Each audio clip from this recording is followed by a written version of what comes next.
வணக்கம். சிறகடிக்க ஆசை சீரியலில் இனி என்ன நடக்க போகுது அப்படின்னு தான் பார்க்க போகிறோம். அண்ணாமலை அந்த பர்னிச்சர் கடையில் பொறுப்பேற்றதுக்கப்புறம் பூராமே பண்டிகை காலம். நிறைய பேர் அந்த கடைக்கு வராங்க. ரொம்ப அனுசரணையாக பேசுகிறாங்க ஓனர். இதை பார்த்துட்டு வந்தவங்கலாம் சொல்கிறாங்க, போன முறை வந்திருந்தேன், அந்த ஓனர் டேபிளில் இன்னொரு தம்பி இருந்தாங்க, தான் ஓனர் அப்படிங்கிற தலக்கணத்தில் இருந்தாங்க, ஆனால் நீங்கள் ரொம்ப நல்ல தன்மையாக இருக்கீங்கய்யா, பெரிய ஆள் தான் அப்படின்னு சொல்லிட்டு போகிறாங்க. இப்படி இருக்கும்போது அண்ணாமலை நினைக்கிறாங்க, வாசலில் இருந்து நம்ம வர கஸ்டமரை வரவேற்ற நல்லா இருக்குமே அப்படின்னு சொல்லிட்டு வாசலில் நின்று கஸ்டமரை வாங்க வாங்கன்னு வரவேற்கிறாங்க. நிறைய பேர் அண்ணாமலையுடைய தன்மையை பார்த்து, பெரிய ஒரு மனிதரே நம்மளை வயசுக்கு மூத்தாலே நம்மளை அன்பாக உபசரிக்கிறாங்களே அப்படின்னு சொல்லிட்டு இவங்க கடைக்குள்ளே நிறைய கஸ்டமர் வராங்க. இதை பார்த்த ஸ்டாஃப் எல்லாம் சொல்கிறாங்க, சார் நாங்கள் இவ்வளோ கூட்டத்தை எப்போவுமே பார்த்ததில்ல.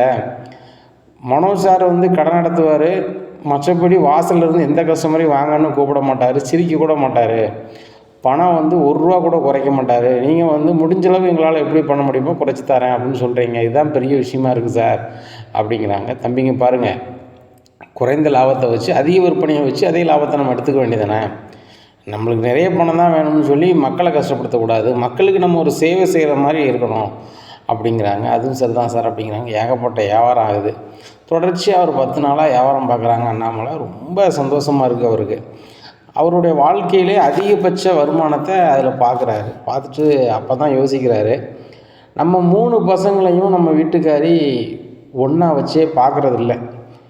மனோஜோட வீட்டம்மா எப்படியாவது வெளியிலேருந்து பணத்தை வாங்கிட்டு வரணும் அப்படி இப்படின்னு சொல்லிட்டு இந்த விஜயா நினச்சிட்ருக்கா, பேசிகிட்டு இருக்கா.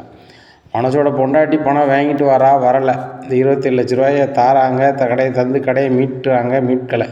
அந்த கதையே வேண்டாம், நம்ம வீட்டில் எல்லாரையும் கூப்பிட்டு பேசிட வேண்டியதான் இன்றைக்கி அப்படின்னு நினைக்காங்க. அப்படி இருக்கும்போது கடை வியாபாரத்தெல்லாம் முடிச்சுட்டு வீட்டுக்கு போகிறாங்க.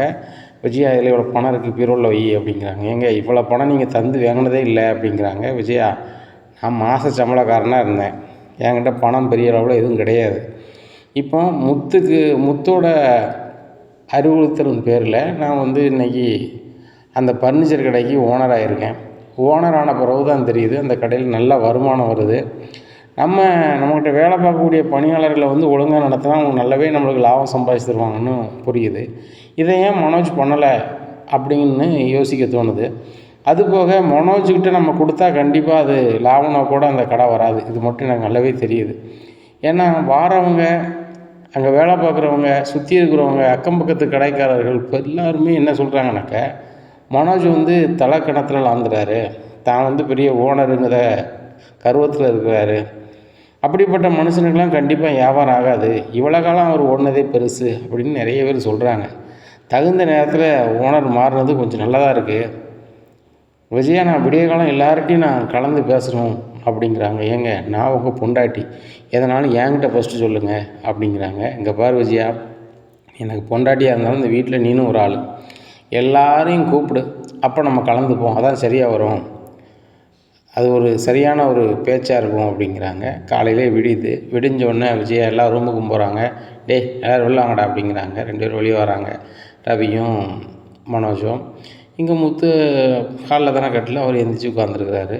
என்னம்மா என்னாச்சு அப்படிங்கிறாங்க. உங்கள் அப்பா தான் கூப்பிட சொன்னார் அப்படிங்கிறாங்க. அண்ணாமலை வராங்க. என்னப்பா காலையில் எல்லாரையும் கூப்பிட சொல்லியிருக்க என்னப்பா அப்படிங்கிறாங்க.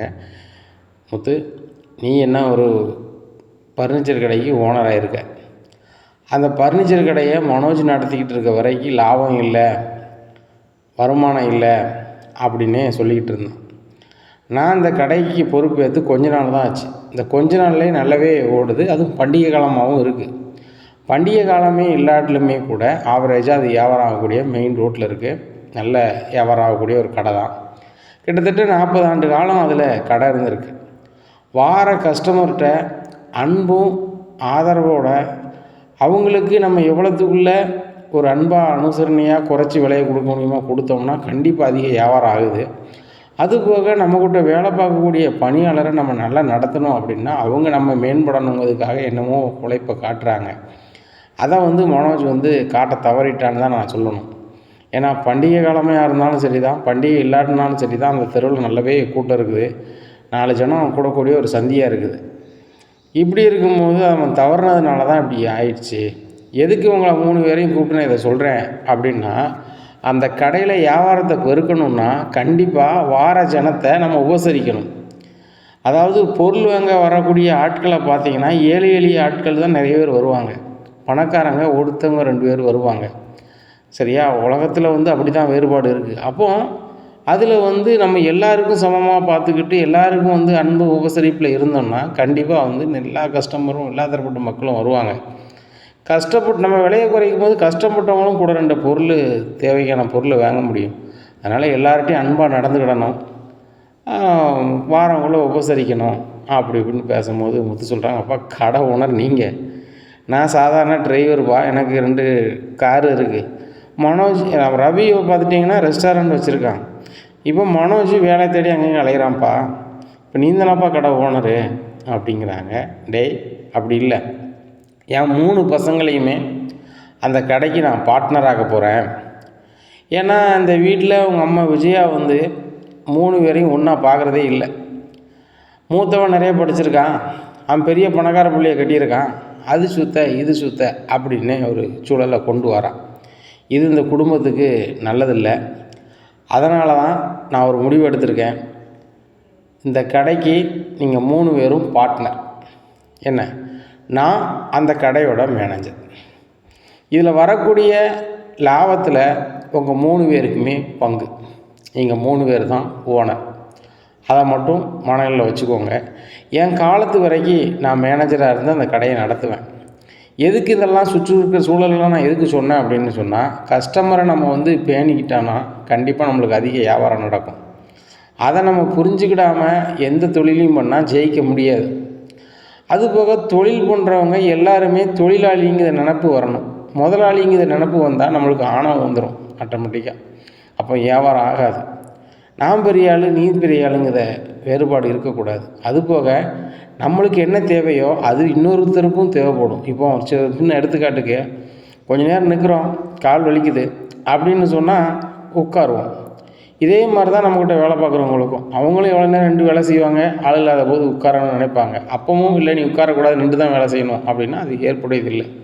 இதெல்லாம் மனசில் உள்வாங்கி வச்சுக்கொள்ளணும். எதுக்கு இதை நான் சொல்ல வரேன்னா, மனோஜ் கடை நடத்தும் போது அதில் வேலை பார்க்கக்கூடிய பணியாளர்களை உட்காரதுக்கோ சிரிக்கிறதுக்கோ பேசுகிறதுக்கோ அனுமதிக்கிறது இல்லை. சிரிக்கிறதும் பேசுகிறதுக்கும் வந்து பொதுவாகவே ஜனங்களுக்குள்ள பொதுவான ஒன்று. அதை நம்ம வந்து பறிக்கிறதோ வைக்கிறதோ அது சரியாக இருக்காது. எனக்கு அப்புறம் நீங்கள் 3 பேரும் சேர்ந்து அந்த கடையை நடத்தணும்னு ஆசைப்பட்றேன். 3 பேருமே இப்படி மக்கள்கிட்ட ரொம்ப அனுசரணையாக இருக்கணும் அப்படிங்கிறதான் என்னுடைய இது. நீங்கள் அப்படி பண்ணிங்கன்னா 3 பேர் நடத்தக்கூடிய கடை வந்து அதிக லாபம் வரும்.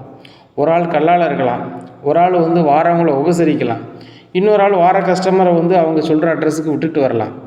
ஏன்னா 3 பேருமே நீங்கள் அதில் பண்ணிக்கலாம். மனோஜ் வந்து கல்லால் இருக்கலாம், உபசரிக்கிற இடத்துல வந்து ரவி இருக்கலாம், முத்து வந்து வந்தவங்களை அவங்களுடைய வீட்டுக்கே வந்து பொருட்களை சென்றடையிறதுக்கு என்ன போக்குவரத்தோ அதை நம்ம பார்க்கலாம். 3 பேருமே நீங்கள் அதை பண்ணிங்கன்னா பின்காலத்தில் நல்லா வரலாம்.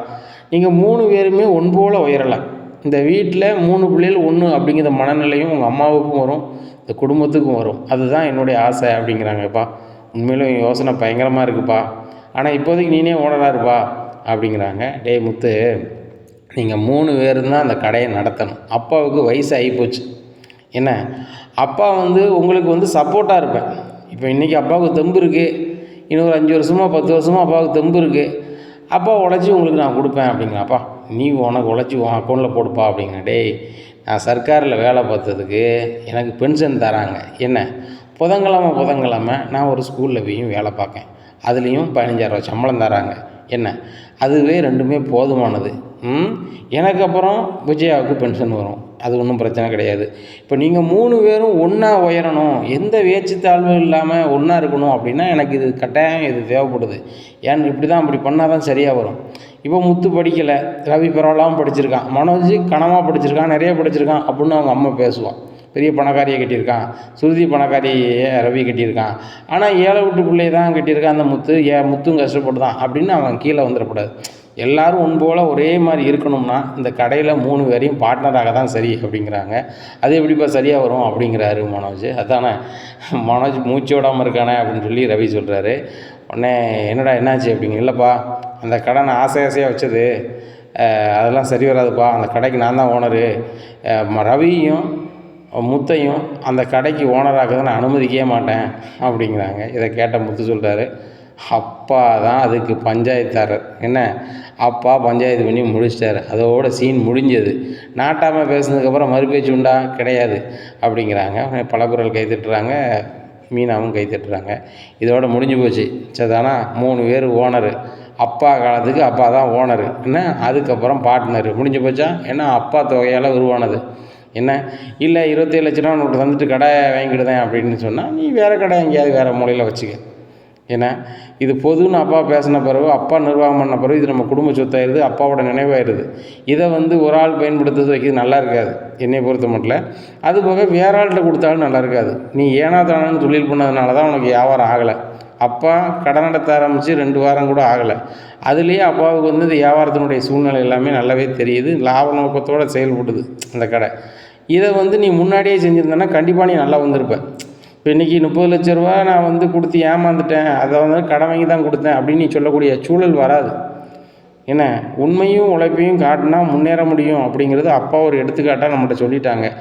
இன்னுமே ஒற்றுமையாக இருந்து இந்த கடையை நடத்தினா அந்த குடும்பத்துக்கு நல்லது, பார்த்துக்கோ அப்படிங்கிறாங்க. இப்போ மனோஜுக்கும் ரோகிணிக்கும் சுத்தமாகவே பிடிக்கல. உடனே ரோகிணி நீ ரூமுக்கோ அப்படின்ட்டு கூப்பிட்டு போகிறாங்க விஜயா. வெளியே எதுவுமே பேசலை.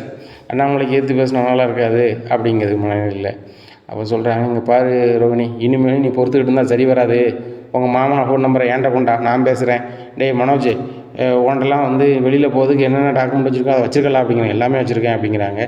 என் மாமாவுக்கு ஃபோன் பண்ணி நாங்கள் வந்துக்கிட்டு இருக்கேன், ஏன் இப்படி சூழ்நிலை, ரோகிணி உங்கள்கிட்ட பணம் கேட்டு வாங்கி தருவாங்க, இது மாதிரி நம்பிக்கை எனக்கு இல்லை.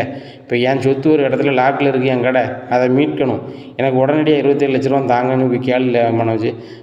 ரோகிணி மாமா ஃபோன் நம்பரை மனோஜை கொடு அப்படிங்கிறாங்க. ஆண்டி இருக்கட்டும் ஆண்டி, நானே பேசுகிறேன் அப்படிங்க. இல்லைம்மா சரி வராது, உங்கள் மாமா ஃபோன் நம்பர் ஏன்ட்டி அதை கொண்டா, நான் பேசுகிறேன் அப்படிங்கிறாங்க. ரோகிணி திருதுன்னு முழிக்காங்க. இனி என்ன நடக்கும் அப்படிங்கிறத பொறுத்து பார்க்கலாம்.